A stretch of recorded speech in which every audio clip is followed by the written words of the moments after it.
নাকের মাংস বৃদ্ধি বলতে আসলে আমরা কি বুঝি? নাকের মাংস বৃদ্ধি বলতে আমরা যেটা বুঝি যে আমাদের নাকে আমরা যদি নাকটাকে একদম লম্বালম্বিভাবে এরকম সেকশন বা কেটে ফেলি তাহলে আমরা নাকে তিনটা মাংস দেখতে পারবো। একদম নিচের দিকে একটা মাংস থাকে, মাঝামাঝি পর্যায়ে একটি মাংস থাকে এবং একদম উপরের দিকে একটা মাংস থাকে, যেটাকে আমরা টার্মিনেট বলি।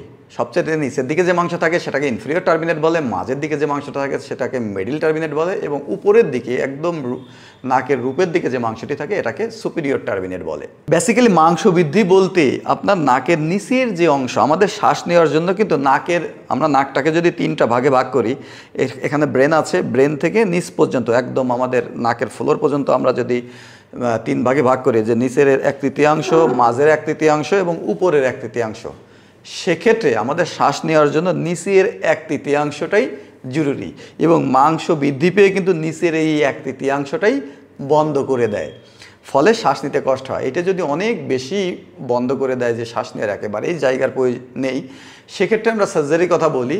তবে যদি খুব বেশি বড় না হয়, অ্যালার্জিক কারণে বা নাকের ভিতর ঘন ঘন প্রদাহজনিত কারণে এই মাংসটি যদি বৃদ্ধি পায়, সেক্ষেত্রে আমরা বিভিন্ন ধরনের ওষুধের মাধ্যমে এই মাংসটা আমরা স্বাভাবিক যে যতটুকু থাকে ততটুকু করে দিই, ফলে শ্বাসটা একেবারে ক্লিয়ার হয়ে যায়।